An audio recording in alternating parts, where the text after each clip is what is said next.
Bonjour et bienvenue. Le message qui va suivre vous est présenté par Impact Centre Chrétien Église de Lille.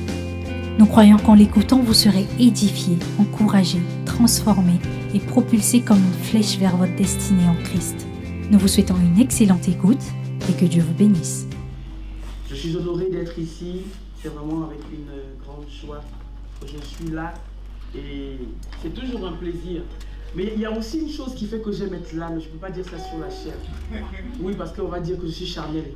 Si je dis ça, hein, pasteur, tu sais, tu connais la... Non, on est bien accueillis ici. Voilà, quand on est bien accueillis, on a envie de revenir.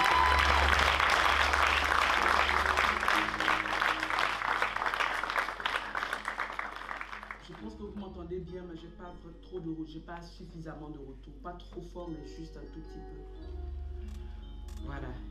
Et je bénis Dieu pour le pasteur Woli, qui est un frère, c'est un grand frère. Je le respecte beaucoup. Et à côté de lui, il y a son épouse, ça veut dire que c'est une grande femme. Et je la respecte beaucoup. Je les aime et je vois...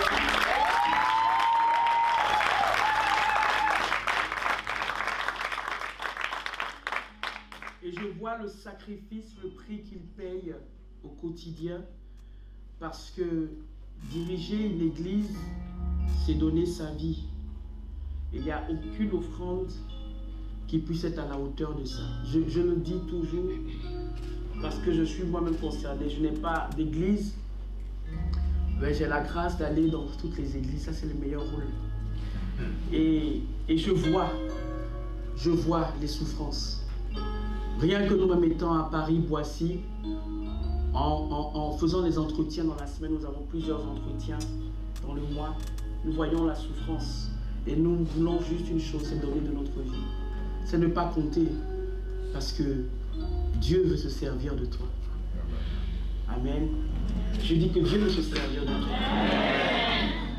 Voilà.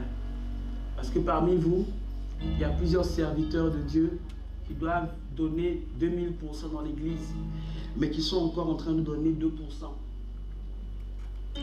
Si tu te sens concerné, chaque parole que je dirai ici, et ce n'est pas de l'orgueil, c'est que je demande au Saint-Esprit. Donc si j'ai donné cette parole, c'est pour quelqu'un. Amen. Amen. Hier, nous étions à Bruxelles. Hier soir, nous étions à Bruxelles. Et dans une simple réunion avec les étudiants de l'école biblique, le Saint-Esprit a donné tellement de paroles. C'était des paroles de connaissance. Et j'étais dans le même état. J'étais convaincu que le Seigneur allait parler à quelqu'un. Alors tu es peut-être là. Non, tu es là et tu donnes 2%. Alors Dieu t'attend à 2000%. Et tu te connais. Et le pasteur te connaît. Et il te l'a déjà dit. Avec d'autres termes. Je parle à quelqu'un? Est-ce que je parle à quelqu'un? Voilà. Et si jamais tu fais partie des diplômés, c'est moi-même qui vais te régler ton compte si tu n'obéis pas à cette instruction divine de te lever pour donner 2000%. Si tu es appelé à donner 2000% dans l'église, lève-toi, réponds à l'appel. Amen. Il y en a qui sont appelés à donner 200% dans l'église et 2000%, non, et on va dire 1800% à l'extérieur. Quelqu'un dit Amen. Amen. Mais si tu es appelé à donner 2000% dans l'église, arrête de donner 2%. Amen. Amen. Arrête de croire que tu n'es pas capable. Si tu n'as pas encore fait l'école biblique, fais l'école biblique. Suis les conseils de ton pasteur. Lis les livres qui te disent de lire. Écoute les prédications qui te disent d'écouter. Écoute les conseils qui te donnent en one-to-one en entretien. Et tu verras si ta vie ne sera pas transformée. Je le dis avec beaucoup d'humilité. C'est impossible que je reçoive une personne et qu'en l'espace de 3 rendez-vous, en l'espace de 3 rendez-vous, sa vie ne change pas. Vous savez pourquoi? Parce que je suis persuadé que la parole marche. Et que je dis à la personne, ce que je t'ai donné, ça n'a rien à voir avec moi. Ça a à voir avec ce que Dieu dit de ta vie. Et si tu l'appliques, ça va marcher. Et vous savez quoi? En général, ça marche. Amen. Je bénis Dieu pour la cérémonie de remise de diplôme qui a eu lieu hier. Et nous avons une très belle cérémonie. Allez dire à ceux qui ne savent pas ce qu'il y a dans l'école biblique, allez leur dire, viens et vois Amen. Viens, expérimente et encouragez-les à faire dans cette église ce qui m'avait marqué agréablement. Lorsqu'on a annoncé, on a été inspiré. Je vous assure, le jour où on a reçu qu'à Lille, on devait ouvrir, on n'avait pas encore ouvert, sauf à Orléans, je crois, on n'avait pas encore ouvert. À l'époque, c'était encore une famille. L'église était appelée famille, mais aujourd'hui, il n'y a plus de différence. Une église, c'est une église. Quelqu'un dit Amen. Voilà. Parce qu'il y en a qui se réfugient pour donner 2% derrière. Oui, non, mais on est une famille. Non, non, non, tu es une église. Amen. Voilà. Et qu'est-ce que je disais? Que pour l'ouverture, merci. Pour l'ouverture, je me rappelle le pasteur Mouli, dès que je l'avais appelé, je lui ai dit que nous avons la conviction à Paris avec mon équipe, parce que nous travaillons en équipe, je ne suis pas la seule à décider, quelqu'un dit Amen. Ne décide jamais seul dans ta vie, je referme la parenthèse. Le Saint-Esprit m'a dit, le Saint-Esprit t'a dit, et quand tu me dis que le Saint-Esprit t'a dit, je sais que ça peut être le Saint-Esprit. Mais toi tu es convaincu, pourquoi? Parce que tu es orgueilleux. Ça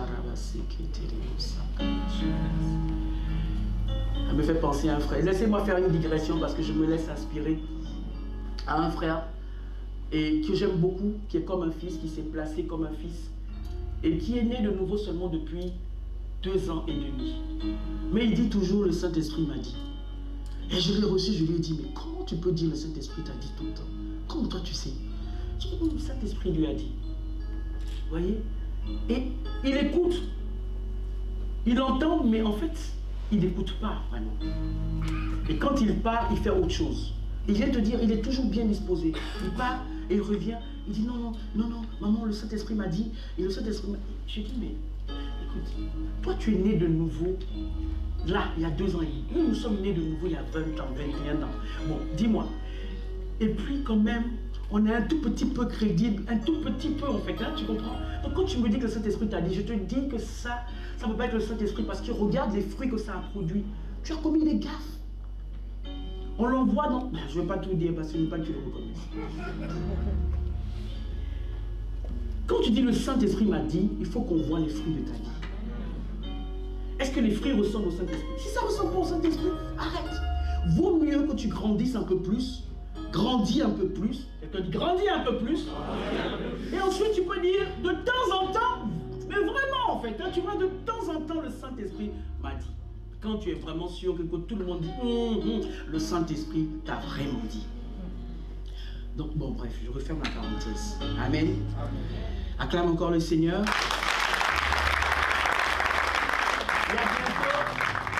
Il y a bientôt 2 mois, pratiquement 2 mois, nous avons célébré la Pâque, qui s'en souvient? Amen. Et non, tu as le droit de dire Amen, hein, ici. Donc tu as le droit d'être bien tranquille, c'est vraiment tranquille. C'est un culte. En fait, papa est là. Donc Dieu est là, il est là, c'est la réunion des enfants de Dieu. Dis-moi, quand tu vas avec ton père, avec ta mère, bon, si tu as encore des parents, mais en tout cas pour ceux qui font office de parents, vous allez en famille, il y a une fête de famille. Tout le monde est comme ça?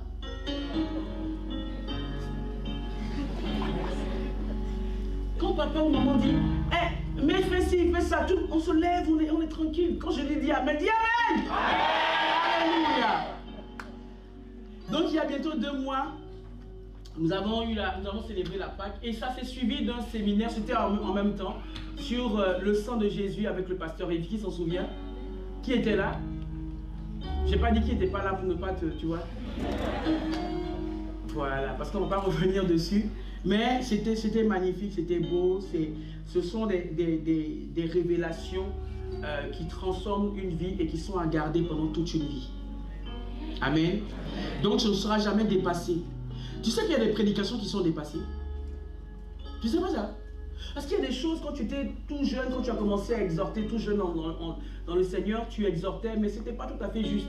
Donc ça, tu peux mettre à la poubelle. Quelqu'un dit Amen. Amen. Mais il y a des messages, c'est clair. C'est des basiques, c'est des fondamentaux. Avec une profondeur. Ne les mets jamais de côté. Tous les jours, tu en as besoin. Amen. Amen. Voilà, donc ces 2 thématiques sont intimement liées. Et elles parlent de l'œuvre achevée de Jésus-Christ, l'œuvre parfaite qui commence depuis la croix jusqu'à la glorification, en passant par quoi? La crucifixion et la résurrection. Amen. Ça, c'est l'œuvre achevée, l'œuvre parfaite de Jésus-Christ. Amen. Ce n'est pas juste la croix, on avait pour habitude de dire à la croix, mais ça n'a pas commencé, ça ne commence pas ni termine pas par la croix. Amen. Ça commence par la croix, mais ça se termine par la glorification. Quelqu'un dit Amen. Et donc, nous avons compris que nous avons vu que dans ce séminaire, voilà, on a parlé du sang de Jésus qui a versé 7 fois. Quelqu'un dit 7 fois. On va faire ce culte ensemble. Est-ce qu'on peut prêcher ensemble aujourd'hui? Parce que je crois que ceux du deuxième culte doivent être un peu plus réveillés que toi. Amen. Voilà. Et nous avons le sang, on a parlé de la puissance du sang de Jésus qui a versé 7 fois. Et nous avons vu cette puissance au travers de témoignages, au travers de différents types de témoignages, de percées, de guérison, de libération, d'oppression. Amen. Il y a même eu des libérations financières. Oui, parce que c'est grâce au sang de Jésus que tu peux te baser sur sa victoire et donc sur la parole et décréter que tu n'es pas pauvre et que la pauvreté s'éloigne de toi. Et s'il y avait un esprit qui bloquait ton intelligence, qui bloquait tes finances, qui bloquait tes affaires, qui faisait fuir tes clients, qui faisait tout ça, cet esprit est obligé de lâcher prise par le sang de Jésus. Quelqu'un dit Amen. Amen. Alléluia. Et ensuite, le pasteur Yvan a fait un lien entre le séminaire et la série d'enseignements qu'il a commencé depuis un certain temps sur l'obéissance. Et votre pasteur m'a dit que vous êtes resté sur l'obéissance et sur la parole. C'est ça? C'est ça? Qui suit parfaitement ces classes? C'est ça? Gloire à Dieu. Donc nous sommes vraiment dans le bon thème. Voilà. Parce que j'ai eu la confirmation de ça ce matin à mon réveil. Voilà. Je demandais, Seigneur, est-ce que c'est vraiment ce message? Et quand je me suis couché, j'ai fait un songe. Je disais à votre pasteur, j'ai fait un songe où vraiment j'ai dit, bon, donc ça ne peut qu'être ce message. Et j'étais rassuré. Amen. Amen. Ça veut dire que Dieu veut te parler encore d'obéissance et de parole aujourd'hui. Amen. Amen, amen, amen. Voilà. Le pasteur Yvan a dit une chose importante. Il a dit cette phrase que j'ai captée, j'ai capturée. Il a dit plaider le sang de Jésus, plaider le sang de Jésus, plaider les mérites du sang de Jésus équivaut ni plus ni moins à récupérer son héritage. Ni plus ni moins à récupérer ton héritage. Lorsque tu dis au nom de Jésus, par le sang de Jésus, tu es en train, là, ce que tu vas dire par la suite, en fait, tu es en train de récupérer, de revendiquer, de demander, de prendre ton héritage. Celui qui t'est dû en tant qu'enfant de Dieu. Pourquoi? Parce qu'il a payé de son sang. Il s'est sacrifié pour que tu redeviennes une nouvelle création, plutôt que de devenir une nouvelle création, que tu redeviennes un enfant de Dieu. Et lorsque tu deviens un enfant de Dieu, tu es, comme on le disait, comme Steve Jobs, c'est ça, s'il est riche, s'il est peut-être l'homme le plus riche au monde, alors tu es l'héritier le plus riche au monde. Quelqu'un dit Amen. Amen. Alléluia. Voilà. Et cette œuvre, l'œuvre que Jésus a achevée de manière parfaite, cette œuvre-là te rétablit, toi et moi, dans le plan initial de Dieu. Avant qu'il y ait eu le péché d'Adam, qui est la plus haute trahison qui n'a jamais existé, qui n'existera plus jamais. La plus haute trahison, lorsque ton ami te trahit, mon ami, ce n'est pas plus haut, ce n'est pas une plus grande trahison que ce que Adam a fait envers Dieu. Donc, sois guéri, hein. Ça va, Dieu a subi un peu plus que toi quand même. Laisse l'histoire. Je t'ai dit que le gars devait sortir de ta vie. Tu ne comprends pas en fait. La sœur devait partir de ta vie. Même en Christ, oui. Mais il y a des... Bon, bref. Alléluia. Amen. Et donc, ça te rétablit dans ton état initial avant la commission du péché. Et tu sais que le péché, pour quelqu'un qui est peut-être là pour la première fois, peut-être que tu ne savais pas, mais le péché d'Adam a introduit la mort en toi. Mais ce n'est pas n'importe quelle mort. Ce n'est pas la mort physique, parce que lorsque tu vas lire dans la Genèse, tu vas te rendre compte que Dieu a dit à Adam, il a dit ne mange pas de ce fruit, parce que le jour où tu en manges, Quelqu'un dit le jour.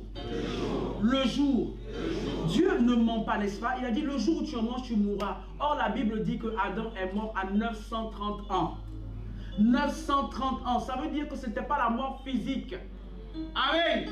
C'est une autre mort. Ça s'appelle la mort spirituelle. C'est-à-dire que tu es là, tu es beau, tu es habillé, tu es bien, mais on t'appelle un croque-mort, un mort-vivant. Tu es un mort-vivant, pas toi, mort-vivant. Et lorsque je marche dans les gares, hier j'étais à Bruxelles et avant d'aller prendre mon train, il y a la sœur et sa fille qui m'ont accompagné.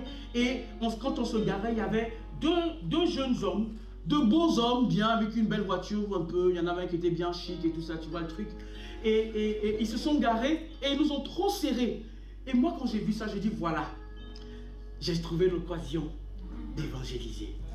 Alors j'ai dit avec assurance à ces jeunes gens, c'était des jeunes gens, hein, ils sont comme votre pasteur, comme ça.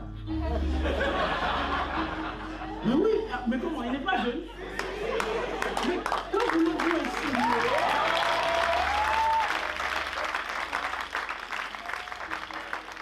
vous voyez, je vais le smiley. Et alors j'ai commencé à enchaîner, j'ai évangélisé. Et ils étaient là, et il y en avait un qui m'intimidait. Il avait les bras croisés comme ça, il essayait de m'intimider. Et moi je disais que quand tu essaies de m'intimider, c'est ce que j'aime. L'onction se décuple. Mais je te les ai. Et à la fin, ils sont partis en réfléchissant. Amen. Bref. Pourquoi je disais ça? Pourquoi je disais ça? La mort spirituelle, mais ça n'a rien à voir. Ah si, c'est parce qu'ils sont morts vivants. Je disais que dans les gares, lorsque je me déplace, comme je n'ai plus le temps que tu as les samedis, parce que tu vois les samedis, ton pasteur et moi, nous allons servir Dieu. Quelqu'un dit Amen. Donc nous n'allons pas à la piscine, nous n'allons pas en Normandie, quelque part, machin, nous aller. Non, nous allons vers toi. Et donc nous n'avons plus le même temps que toi tu as aujourd'hui, tu comprends? Donc chaque fois que nous allons en mission, chaque fois que j'ai la grâce de me déplacer, c'est dans les gares, c'est dans le train, c'est dans l'avion que j'évangélise. Pourquoi? Parce que c'est le temps où je ne suis pas avec toi. Parce que tu me prends tout mon temps. Dis à ton voisin, grandis et puis bon, laisse-la aller évangéliser dehors. Parce que ça se passe dehors, ça ne se passe pas dans l'église. Bon, mais en fait, mais oui, mais les serviteurs de Dieu, hein, les pasteurs, évangélistes, ce que vous voulez, sont des dons. Hein, sont des dons que Dieu a fait à l'église. Donc c'est normal qu'on prenne du temps avec toi. Dis c'est normal. Mais pas avec ton voisin. Non, avec toi, mais pas avec ton voisin. Non, avec ton voisin, mais pas avec toi. Voilà. Avec ton voisin. Toi, tu aurais dû grandir depuis 1800 que tu es né de nouveau. Quelqu'un dit Amen. Amen. Alléluia. Voilà. Et donc, il s'est passé, cet acte de trahison a vraiment entraîné la terre dans le plus grand chaos indescriptible et les hommes. Amen. Et ça, ce n'était pas une bonne nouvelle, mais vous connaissez la bonne nouvelle, c'est que Dieu a envoyé son Fils unique afin que quiconque croit en lui ne périsse point, mais qu'il ait la vie éternelle parce que Dieu t'a tant aimé. Amen. Voilà. Donc, il dit, vous avez, voilà, désormais, ce que je voulais dire désormais, c'est que quiconque, dit quiconque, invoque le nom du Seigneur sera sauvé. Et hier, je disais à ces jeunes gens, je leur disais, ils me demandent, mais oui, mais tu pries quel Dieu? Parce que si c'est machin, pour aller à l'église, pour se pavaner, je connais beaucoup de gens qui vont à l'église et dont la vie ne change pas, ainsi de suite. Je dis, moi, je prie, oui, Jésus. Sans problème, je dis Jésus. Et donc, il me regarde. Mais quiconque, parce que je voulais qu'il invoque le nom du Seigneur Jésus. Je veux que lorsqu'il repart, et je leur ai donné, il ne voulait pas me dire son prénom, mais je ne me suis pas laissé intimider. Je dis, quel est ton prénom? Il me regarde droit dans les yeux. Je repasse à son ami. Après, je lui dis, quel est ton prénom? Il dit, Adolphe. Et je lui dis, Adolphe, vous allez à l'église demain. J'ai dit, donnez l'adresse d'ICC Bruxelles. Allez, obligé. Oui, non, mais demain, en fait, je dis, vous allez à l'église. Quelqu'un dit Amen. Amen. C'est la dictature dans le royaume. C'est ça la prédication anagazo. Tu forces une personne. Force ton collègue. Force ton collègue. Amen. Force ton voisin. Amen. ce que tu risques, c'est qu'ils te disent non. Donc force-le. Tu lui dis, tu viens à ma cérémonie, tu viens à mon baptême, tu viens il y a le culte aujourd'hui, tu viens, il y a un temps d'adoration, tu viens. Il te dit non, mais tu lui dis, tu viens. À un moment donné, sa tête va exploser, comme dans Luc 18. À partir du verset 1, sa tête va exploser parce qu'à force, tu vas lui rompre la tête. Parce que l'esprit qui retient son cœur, son âme, son cœur, sa vie, encore dans les ténèbres, cet esprit là va dire, ah, tu me fatigues, va à l'église. Est-ce que tu le fais? Tu le fais une fois. Ça, c'est pour celui qui le fait et après, il se referme. Non, continue. Dis à quelqu'un, continue. Continue. Non, mais quand je dis dis à quelqu'un, il faut le dire. Parce que ton voisin a vraiment besoin de l'entendre. Amen. Quiconque croit en Jésus-Christ et le reçoit. Amen. À ceux qui ont cru en son nom et qui l'ont reçu, il a donné le pouvoir de devenir quoi? Enfant de Dieu. Amen. Jean 1 à partir du verset 12, c'est bien ça? Voilà. Donc,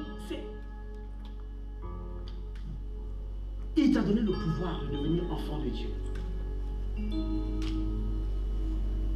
Il t'a donné le pouvoir de devenir enfant de Dieu. Ça ne s'est pas arrêté à l'acte de trahison d'Adam. Tu es privilégié. Tu es privilégié. J'ai dit tu es privilégié. Tu as échappé à l'enfer. Mon ami, ne va pas en enfer. J'ai dit à ces jeunes hommes, je leur ai dit, à la fin, je soufflais à l'oreille de un. Je partais, je suis revenu, je dis, au fait, l'enfer existe. Et il me dit, oui, mais peut-être que nous sommes déjà, peut-être que l'enfer c'est sur terre. Non, peut-être que nous sommes déjà en enfer. Je dis, ah non, tu ne sais pas c'est quoi l'enfer. Il me dit, toi tu sais, je dis, non, je ne suis pas allé en enfer, mais je le lis dans la parole. Mais je vous assure, je sais qu'il a reçu, parce qu'il était différent du début. Je lui ai donné tellement de paroles qui vont forcément le remuer quand il va partir. Il ne faut pas hésiter à parler aux gens. Il ne faut pas aller dire aux gens qu'ils vont aller en enfer. Là, c'est parce que j'ai senti de le dire. Amen. Il ne faut pas leur dire comme ça crûment. Parce que j'avais parlé longtemps avec lui. Quelqu'un dit Amen. Amen. Et je lui ai dit, ah non, l'enfer, tu ne sais pas ce que c'est. Aucun homme ne doit aller en enfer. L'enfer, on dit que l'enfer, en enfer, tu brûles, tu ne te consumes jamais. Ça dit que ça ne s'arrête pas. Et tu cries, toi, dès qu'une petite allumette te touche, la petite plaque. Mais imagine-toi, tu brûles et c'est pour l'éternité. Non, non, mais est-ce que vous comprenez? Vous savez pourquoi Dieu donne de fait don de tous ces ministères, ces 5 ministères à l'église, les prophètes, les évangélistes, les pasteurs, les enseignants, les docteurs? Vous savez pourquoi? Mais parce qu'en fait, les gens qui vont, en fait, ils te mettent ce fardeau. C'est parce que l'enfer, les hommes, l'intelligence humaine ne peut pas comprendre. Même quand tu essaies d'expliquer, les gens disent ah, ça te montre qu'ils ne peuvent pas comprendre en fait. Donc il nous met ce fardeau et tant qu'on n'équipe pas les saints, tant qu'on n'aide pas les gens, tant qu'on ne prêche pas l'évangile, on n'est pas satisfait. On a beau avoir un beau travail, une belle maison, une famille, tout ce que tu veux, on n'arrive pas à vivre. Et c'est ce qui doit arriver, mon frère, ma soeur. Parce que ce n'est pas que pour les pasteurs, jamais, c'est pour tous les enfants de Dieu. Il a dit, allez, Matthieu 28, à partir de verset 19, allez et faites de toutes les nations des disciples. C'est pour tout le monde. Il te l'a redit en Marc 16, à partir du verset 15, il te le redit. Et Jésus te dit, va, parle. Tu te demandes pourquoi je te dis ça. Mais si ton frère ou ton voisin est encore au stade du péché, de la désobéissance, comment va-t-il obéir à la plus grande instruction? Il n'arrive pas à obéir aux petites instructions. Non, dis-moi, la plus grande instruction, c'est la mission, c'est évangéliser. Comment ton voisin va arriver à évangéliser alors qu'il n'arrive pas à obéir quand on dit pardonne juste ton voisin lorsqu'il a marché sur ton pied? Il n'arrive pas. Mais on est loin du compte. Nous sommes loin du compte. Quand le Seigneur nous parle d'obéissance, mais en fait, en réalité, il te parle de la finalité. C'est-à-dire qu'il te dit obéir pour. Obéir pour. Obéir pour que je puisse t'utiliser. Pour que tu ne sois pas le seul sauvé. Amen. Que tu ne t'arrêtes pas à ton salut. J'allais dire ton petit salut, non, ton grand salut.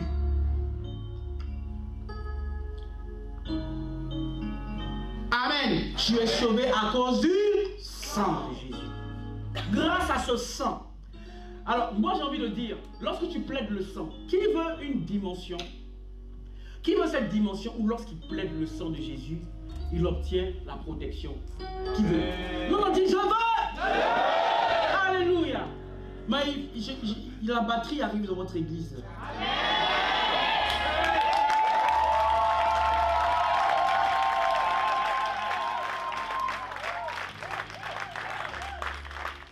Parce que quand on dit je veux, puis la batterie fait tout. Et ton cœur aussi dit oui, je reçois. Parce que le sang vient de Dieu, t'inquiète pas. C'est pas du show, c'est pas du spectacle. Ça vient de Dieu. Parce qu'il sait que ton âme est tellement préoccupée par la nourriture que tu vas manger, par le banquier, par les huissiers, machin. Donc il est obligé de disposer ton âme, tu vois, avec le sang.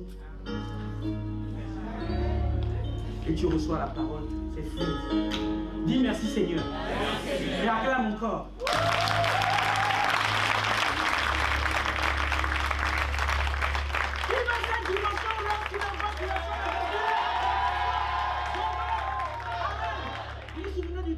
Que le pasteur Yves a donné de ce serviteur de Dieu qui est parti servir Dieu, qui est parti en mission, et puis il a eu une révélation, c'est ça, que l'ennemi disait que je vais tuer tes enfants, je vais tuer ta famille, et c'était par 7 loups, ou 6, je ne sais plus, 5 loups, vous vous rappelez, pour ceux qui étaient là, 5 loups, et il n'a pas repris son avion pour revenir.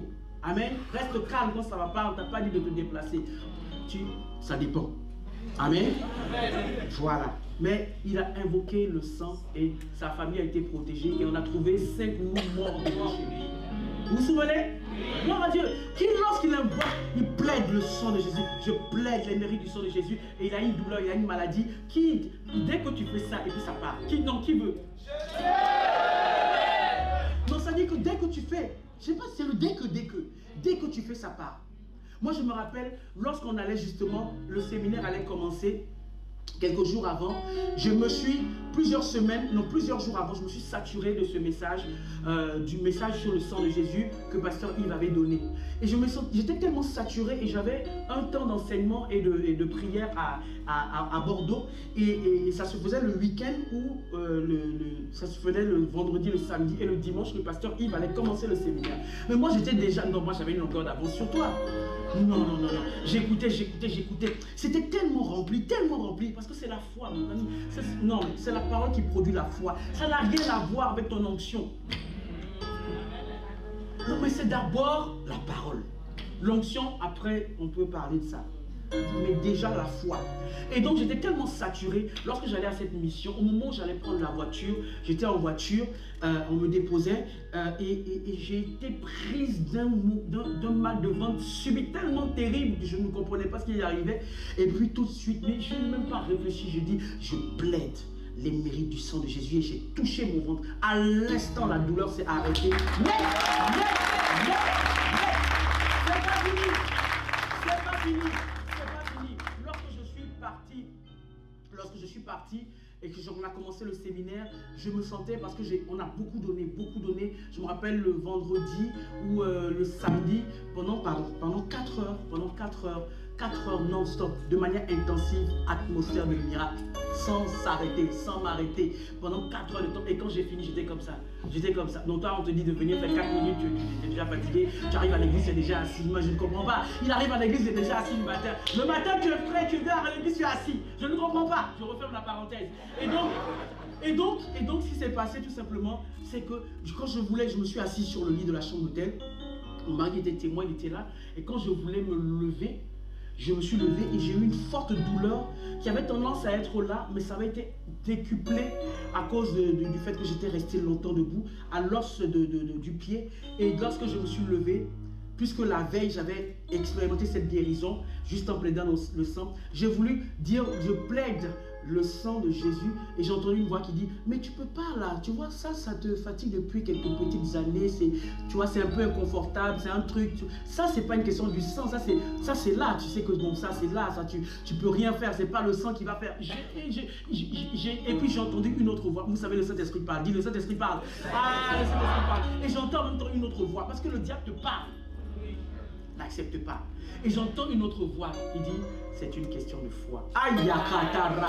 Mais tout ça, c'était un dixième de seconde. J'ai juste pris ma jambe comme ça, j'ai fait ça. Je plaide le sang de Jésus quand j'ai fait ça. À l'instant, la douleur est partie. Je dis,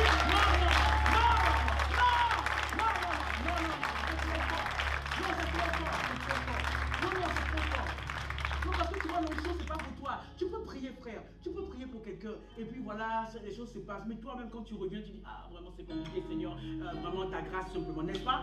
N'est-ce pas? Et là ça a marché, pourquoi? À cause du sang. C'est pas à cause de l'onction, c'est à cause du sang. À cause du sang. Ah, le sang de Jésus. Ah mais je te dis, mais alors qui veut?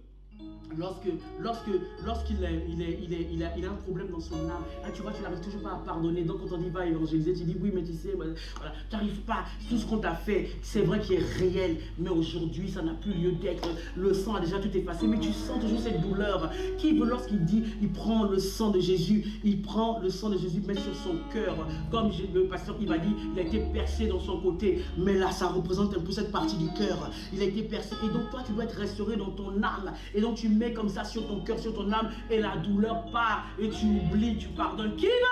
Alléluia. Je me rappelle lorsqu'on était à Bordeaux, encore dit Bordeaux, ah, il se sont passé des choses là-bas. Et lorsqu'on était, il y avait une dame qui est venue, elle a pris la parole pendant le temps d'enseignement. Le lendemain, on a parlé du sang justement. Et elle est venue pour aider sa fille qui a accouché, mais qui a perdu, je crois, son enfant. Et elle a laissé son mari, elle a laissé sa famille au pays. Elle est venue aider sa fille. Et lorsqu'elle est venue aider sa fille, je ne sais pas si c'est un démon, sa fille ne lui parlait plus. Elle était comme si un chat. Sa fille ne lui adressait même pas la parole. Elle en était triste, malheureuse. Vous voyez une mère qui a ce soupir, c'est comme une malédiction pour toi. Je te dis, mon frère, ma soeur, ne laisse jamais ta mère. Et je bénis Dieu, c'est la fin des mères.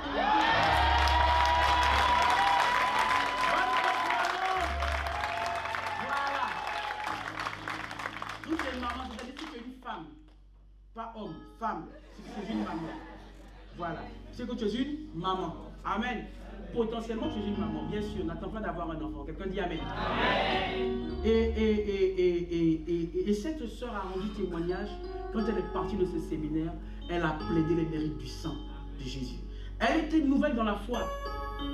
Et le lendemain matin, avant qu'elle revienne au séminaire le soir, sa fille ne lui avait pas adressé la parole depuis longtemps. Elle est venue s'asseoir à côté de son lit et a commencé à parler avec elle comme si de rien n'était. Maman, elle était choquée, elle pleurait quand on donnait ce témoignage. À cause du sang. C'est pareil pour les finances, pour tout ce que vous voulez. Quelqu'un dit Amen. Amen. Voilà. Donc, si tu veux cette dimension, vraiment, c'est possible. Et le titre de mon message, tu vois que j'étais dans l'introduction, il nous reste 10 minutes. Ben allons-y. Il ne reste pas beaucoup. Non, il ne reste pas beaucoup. Si tu t'accroches, on va y aller. Amen. Tu es prêt? Le titre de mon message, c'est « Plaide le sang de Jésus pour récupérer ton héritage. » Virgule. À condition d'honorer le sang. Ah, il y a quand même une virgule. Plaide le sang de Jésus pour récupérer ton héritage. Virgule. À condition d'honorer le sang. Le titre est long, mais j'ai fait exprès de le faire long. Parce qu'il fallait que tu aies la condition. Quelqu'un dit Amen. Est-ce que nous sommes ensemble? Mais honorer le sang, c'est quoi? Honorer le sang, est-ce que nous sommes ensemble? Amen. Bon, je vois que vous notez encore. Honorer le sang, qu'est-ce que c'est? Honorer le sang, c'est valoriser. C'est valoriser. Alors, regardez. Tu honores le sang en valorisant le sang déjà. Amen. Honorer le sang, c'est valoriser le sang. Est-ce que lorsque tu marches le long d'un chemin et que tu vois des pierres, des cailloux, des choses, est-ce que tu t'arrêtes? Est-ce que tu t'arrêtes pour les prendre? Pourquoi? Ça n'a pas de valeur. Mais lorsque on a dit au journal télévisé qu'il y a un gros diamant qui est perdu de la reine je ne sais quand, et qui donne une récompense, qui dit qu'elle va donner $1 million parce qu'il vaut 10 millions de dollars. Tu comprends, le plus gros diamant au monde, j'en sais rien, mais c'est un exemple. Et qui te dit que celui qui trouve, il aura $1 million. Mon ami, lorsque tu quittes ici, que tu vas chez toi, si tu vois ce diamant, il est tellement passé à la télé que tu passes. Est-ce que tu vas dépasser? Non. Oui ou non? Non. Tu vas le prendre, pourquoi? Parce qu'il a de la valeur. Et mais le sang de Jésus a plus de valeur que ça. Tu dois t'arrêter sur les mérites du sang. Honorer le sang, c'est d'abord valoriser ce sang. C'est considérer qu'il a une valeur. C'est quelle valeur? C'est la valeur de ton rachat. Tu es sorti de l'enfer et tu es allé maintenant dans son royaume, de son admirable lumière. Tu es maintenant au paradis. Pour l'éternité. Mais écoutez, non mais vous avez l'air de normaux. Moi c'est la révélation la plus puissante de ma vie. Non, je ne sais pas. Et le jour où tu comprends, ça devient un réma. Vous allez voir ce qui va se passer dans votre vie. Plus rien ne va vous mettre KO. Non. Plus rien ne va vous mettre KO. Plus rien. Vous pouvez être affecté par des choses pendant un temps. Vous voyez, la perte d'un homme, de notre chair, d'un enfant, ça c'est terrible. Mais ça ne va pas vous maintenir KO. On va parler de la semaine dernière d'un pasteur, un frère pasteur m'a parlé, je le connais bien, et ce pasteur-là, il vient de perdre son épouse pendant qu'elle a accouché. Et il paraît qu'il a dit, il veut se suicider. Je sais qu'il ne va pas le faire, il faut que l'église prie pour lui, mais il a dit, je veux me suicider. Il n'arrête pas de pleurer et de dire la même phrase. Quand tu vas contempler les mérites de tu vas valoriser ce sang, tu vas réaliser qu'il t'a fait sortir de l'enfer. Le plus grand cauchemar au monde éternel, c'est l'enfer. Amen. Amen. Ça n'a rien à voir avec le chômage que tu vis temporairement, ça n'a rien à voir. Amen. Voilà, valoriser ce sang, honorer le sang de Jésus, c'est le valoriser. Il a de la valeur. Et donc dans ta vie au quotidien, tu prends conscience que rien n'est au-dessus de cette valeur. Voilà, l'argent que tu poursuis depuis, ça n'a pas de valeur devant ce sang. Quelqu'un me dit un bon amen. Amen. Donc, honorer le sang, c'est le valoriser, et tu le valorises en comprenant que tu as échappé à l'enfer. C'est ça, c'est le prix de ton rachat. Quelqu'un dit amen. Honorer le sang, c'est considérer la personne même de Jésus qui a versé ce sang. Honorer le sang, c'est considérer la personne de Jésus qui a versé ce sang. La personne de Jésus est appelée la parole. La personne de Jésus est appelée la parole dans Jean 1, verset 1. Vous savez, il est dit au commencement était la parole était avec Dieu, la parole était Dieu. La parole était Dieu. Voilà. Donc, au verset 14, vous allez voir qu'il dit que cette parole s'est faite chair. Elle s'est faite chair, elle a habité parmi nous et d'elle émanait une gloire. Comme la gloire du Fils unique venu du Père. Comme la gloire du Fils unique venu du Père. Waouh, c'est glorieux. Mais il y a des chrétiens, vous entendez cette parole et puis vous me regardez. Non, mais c'est trop fort. Il y a une gloire. Il y a une gloire. Ah. Amen. Et Jean continue, il poursuit plus loin. Vous pouvez lire au verset 26 jusqu'au verset 36, du 26 au 36, vous allez voir qu'il parle, il dit cette parole qui s'est faite chair, c'est Jésus-Christ, l'agneau de Dieu. Voici l'agneau de Dieu. Voici l'agneau de Dieu. Voici l'agneau de Dieu. À tel point que plus tard il était assis et il y avait deux disciples, ses disciples à lui. Dès qu'il a vu encore l'agneau, il a dit voici l'agneau de Dieu. Ils se sont levés, ils ont dit non, moi je suis l'agneau. Normalement quand tu parles du Seigneur aux gens, ils doivent vouloir suivre. Tout dépend de comment. Est-ce que tu parles avec passion ou bien tu as peur? Ah! J'aime la parole. Amen. Donc honorer le sang, c'est valoriser le sang, c'est considérer la personne de Jésus qui a versé ce sang. Amen. Amen. Honorer le sang, c'est obéir à la parole faite chair. La parole faite chair, c'est le troisième point. La parole faite chair, c'est qui? C'est Dieu le Fils. La parole faite chair, c'est Dieu le Fils. La parole faite chair, c'est Dieu le Fils. Amen. Alors, tu ne peux pas séparer une personne de sa parole. Tu ne peux pas séparer Jésus de sa parole. Tu ne peux pas dire, j'aime Jésus, j'aime Dieu, mais ce qu'il dit, je n'aime pas trop. Ça ne m'arrange pas trop. Il y a un non-sens. Écoutez, tu ne peux pas aimer une personne et dire je n'aime pas ce qu'elle dit. Ça n'a pas de sens en fait. Ça n'a pas de sens, je ne comprends pas en fait. Amen. C'est impossible. Il dit dans Jean 14 au verset 21, on prend juste le A. Il dit, celui qui a mes commandements, amen, celui qui les garde, amen, c'est celui qui m'aime. Celui qui a mes commandements, qui les garde, celui qui m'aime, il m'aime. Tu m'aimes parce que tu gardes mes commandements, tu m'aimes parce que tu obéis à la parole, tu m'aimes parce que tu aimes ma parole. Amen. Tu ne peux pas séparer, la parole de Dieu de lui-même. Ce n'est pas possible. Amen. Écoutez, maintenant je fais une proclamation que tu dois retenir. Tu ne peux pas invoquer le sang du Fils. Il n'est plus unique maintenant, de Jésus. Tu ne peux pas invoquer le sang de l'agneau et en même temps désobéir à la parole. Tu ne peux pas dire au nom de Jésus, je plaide les mérites du sang de Jésus sur cette plaie qui ne veut pas guérir. Il y a des plaies bizarres, un peu mystère, mystique. Mais en même temps, tu es dans la fornication. Mais est-ce que vous savez que les chrétiens font ça dans l'église? Est-ce que vous savez que le pasteur reçoit plusieurs d'entre vous, d'entre vos voisins, et que c'est ça qu'ils vivent au quotidien? Il peut me l'attester. Parce que quand tu regardes la vie du frère, de la sœur, mais elle est dans un vrai péché en fait. Mais elle te dit, mais pasteur, je ne comprends pas ce qui m'arrive. J'ai fait le séminaire, je donne ma dîme, je fais ça. Je sers à l'église, je fais le ménage, je fais tout ce que je fais, et puis je ne comprends pas pourquoi je suis toujours célibataire. Et bien moi je comprends pourquoi je suis toujours célibataire. Oui mais pasteur, et je n'ai toujours pas de travail. Oui mais pasteur, et je n'arrive toujours pas à payer mon loyer. Mais mon ami, tu ne peux pas plaider le sang, les mérites du sang de Jésus, et en même temps désobéir à la parole de Dieu. Ce n'est pas possible. Je dis ce n'est pas possible. L'intelligence que Dieu me donne, te dit que ce n'est pas possible.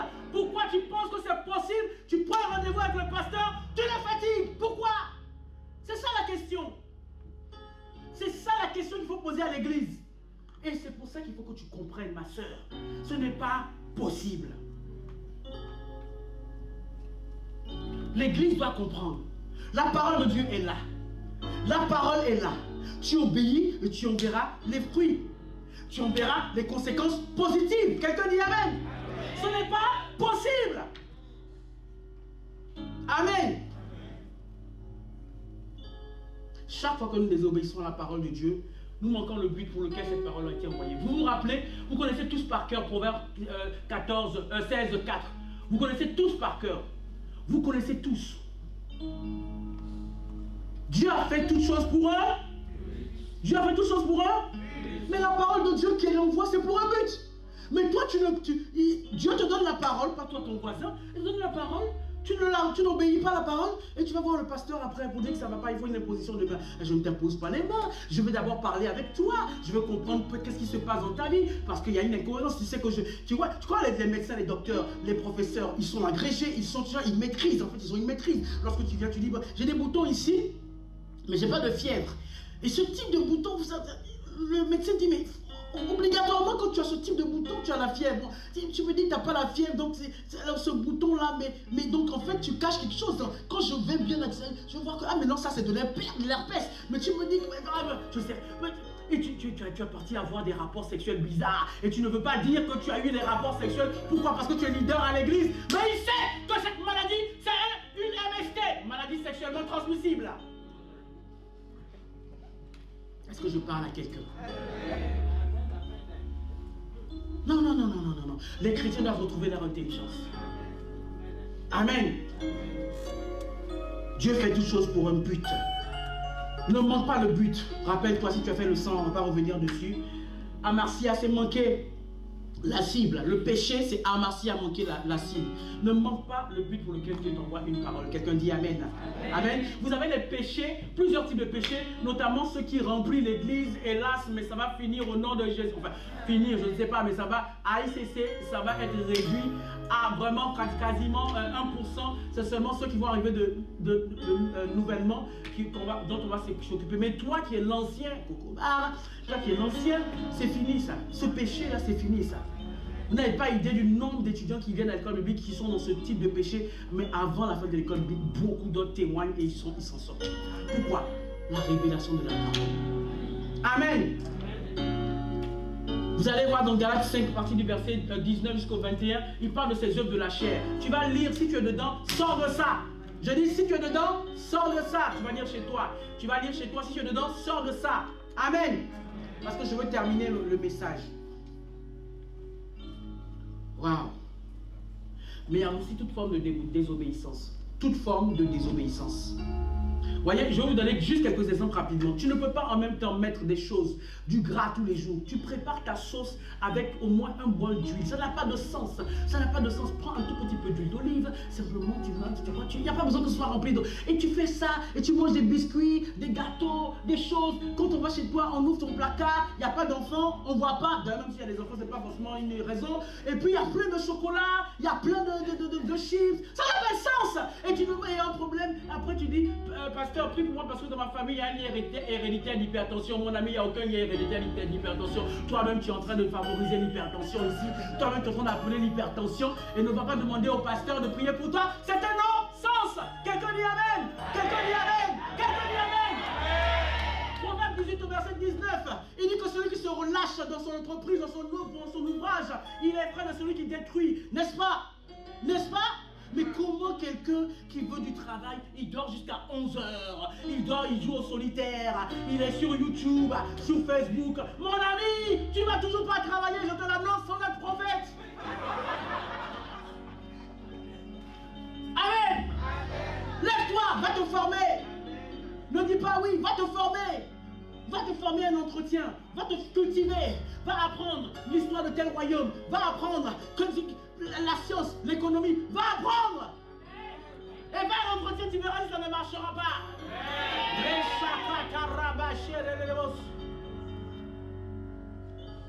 Mais tu ne peux pas désobéir aux lois et vouloir un miracle par le sang de Jésus. C'est un non-sens. Quelqu'un dit Amen. Amen. Note deux choses et on va terminer. Le péché annule le pouvoir du sang de Jésus. Premièrement, le péché annule le pouvoir du sang de Jésus. C'est la conclusion de ce que je viens de te donner. Il annule le pouvoir du sang de Jésus. Il n'annule pas le sacrifice, mais il annule la puissance qui est dans cette œuvre achevée. Amen. Amen. Voilà. Le péché rend inefficace le sang de Jésus à ton égard, pas à mon égard, jamais de la vie au nom de Jésus. Amen. Ça, c'est tant que tu désobéis. Amen. Voyez les billets de banque. Je veux que tu gardes cette image. Les billets de banque. Lorsqu'on veut braquer un fourgon et qu'on veut voler les billets, il y a un système automatique qui se déclenche et qui projette de l'encre sur les billets et qui les rend inutilisables. Vous le savez? Vous le savez? Il faut te documenter. Amen. Ça les rend inutilisables. C'est la même chose. Tu as le sang de Jésus qui t'a été donné parce que tu es né de nouveau, mais en fait, il y a de l'encre. Il y a autre chose là. Ça rend inutile. Tu ne peux pas. Amen. Ça, c'est le péché qui le fait. Amen. Pourquoi est-ce que vous croyez que Jésus disait plusieurs fois, va, quand il faisait des miracles, va et ne pêche plus. Il a dit à la femme adultère, Jean 8 au verset 11, vous connaissez, il a dit à la femme adultère, quand il a sauvé de ça, de la lapidation, il lui a dit, va et ne pêche plus. Amen. Il a dit pareil à l'homme de la piscine de Bethesda. Cet homme, ce malade depuis 38 ans, il était malade depuis 38 ans. Il lui a dit la même chose. Il lui a dit, va, quand il a guéri, va, ne pêche plus. C'est dans Jean 5, verset 14. Tu pourras le lire chez toi. Amen. Amen.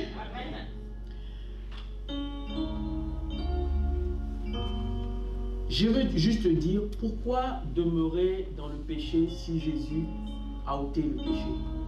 Il dit dans Jean 1, verset 29, il dit Jésus venant à lui, et il dit, ça c'est Jean, Voici l'agneau de Dieu qui ôte le péché du monde. La question, pourquoi tu demeures dans le péché si Jésus a ôté le péché?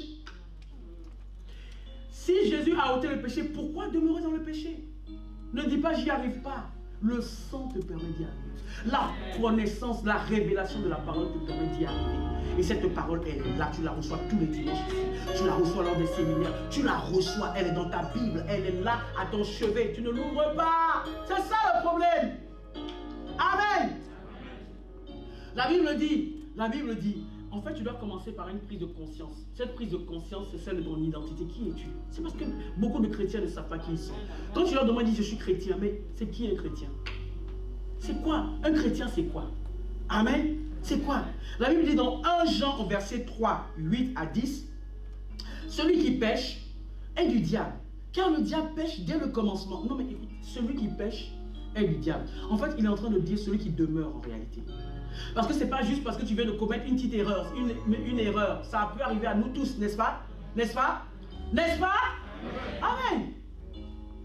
Celui qui pêche est du diable, car le diable pêche dès le commencement. Le Fils de Dieu apparut afin de détruire les œuvres du diable. Quiconque est né de Dieu ne pratique pas le péché. Il dit ne pratique pas, ça dit que ça c'est ton travail. De ton voisin, il vit tous les jours, il va au travail du péché. Ne pratique pas le péché, parce que la semence de Dieu demeure en lui, et il ne peut pécher. Oh là là, mon Dieu, Seigneur, aide-nous. Il ne peut pécher, mon ami. Si tu comprends que tu ne peux, c'est pas que tu ne dois pas pécher. Tu ne peux pas. Ça dit que tu ne peux pas. Tu ne peux pas. Si ça devient une révélation, tu ne feras plus ce que tu fais. Tu n'as pas besoin d'une force, d'une puissance d'un homme de Dieu. Non. Tu as besoin de la puissance, de la révélation, de la parole. On dit qu'il ne peut pas. Il ne peut pas. Amen. Il ne peut pécher parce qu'il est né de Dieu. Amen.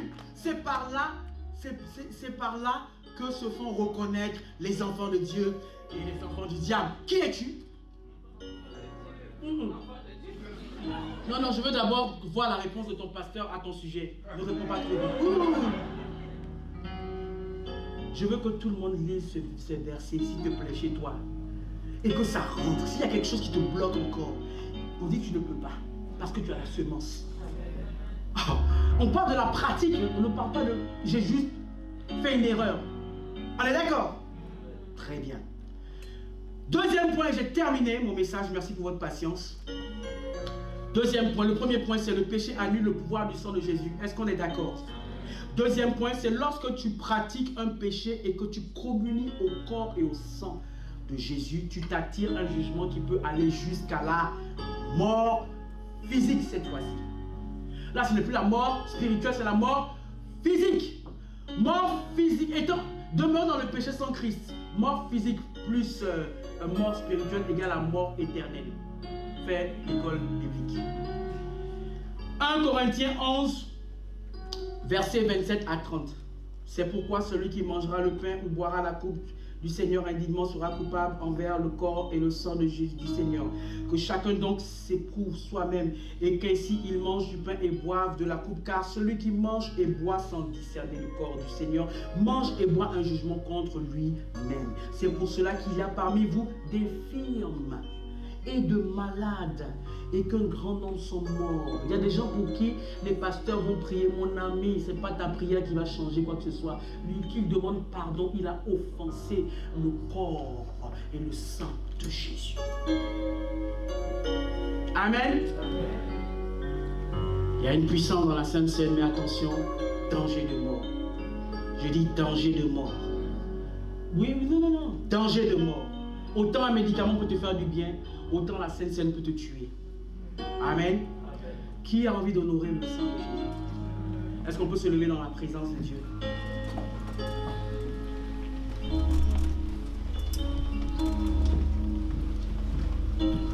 Plaide le sang de Jésus, récupère ton héritage, à condition, virgule, d'honorer le sang de Jésus. Nous avons parlé d'honorer Jésus, la personne de Jésus. Jésus est sa parole. Donc nous avons parlé d'obéissance à la parole de Dieu. Quelqu'un dit Amen. Amen. Et je veux vraiment je vous en supplie, ce message est pour moi. Aussi, il est pour toi. C'est pour toute l'église.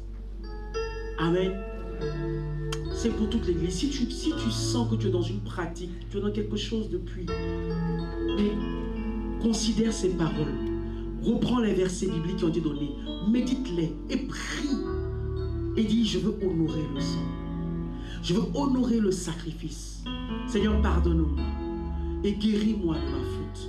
Guéris-moi du péché qui a attiré à moi la condamnation. Amen. Incline la tête.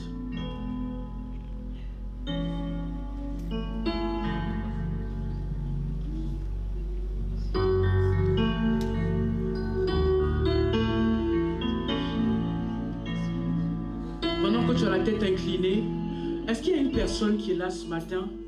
Il y a une personne qui est là ce matin. Et soit tu viens pour la première fois, soit tu viens à l'église, mais tu n'as pas fait ton expérience personnelle. Tu ne peux même pas plaider le sang de Jésus parce qu'en fait, tu n'as pas Jésus-Christ à l'intérieur de toi. Tu n'as pas l'Esprit de Dieu à l'intérieur de toi. Pourquoi? Parce que tu n'as jamais de toi-même fait la paix avec Dieu pour devenir à nouveau un enfant de Dieu, pour devenir une nouvelle création. Tu n'as jamais invité Jésus-Christ comme Seigneur et Sauveur personnel. Est-ce que tu es dans cette salle? Courageusement lève la main. C'est une opportunité que Dieu te donne de pouvoir être réconcilié et de pouvoir aussi plaider ce sang afin de vivre tout ce dont nous avons parlé. Est-ce qu'il y a quelqu'un dans cette salle? Si tu es là, lève la main courageusement. Non, non, lève la main. Il n'y a personne qui te regarde. Lève la main. Si tu es là dans cette salle, lève la main, lève la main, lève la main. Tout le monde est né de nouveau ici. Gloire à Dieu. Est-ce qu'on peut acclamer le Seigneur? Que Dieu vous bénisse, que Dieu vous bénisse. Je vais remettre le micro. Que Dieu vous bénisse.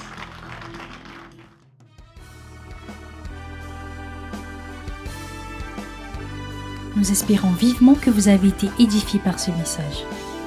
Pour en savoir plus sur notre Église, rendez-vous sur notre page Facebook Impact Centre Chrétien-Campus Lille ou téléphonez-nous au 33 7 83 88 23 16. À très bientôt et que Dieu vous bénisse.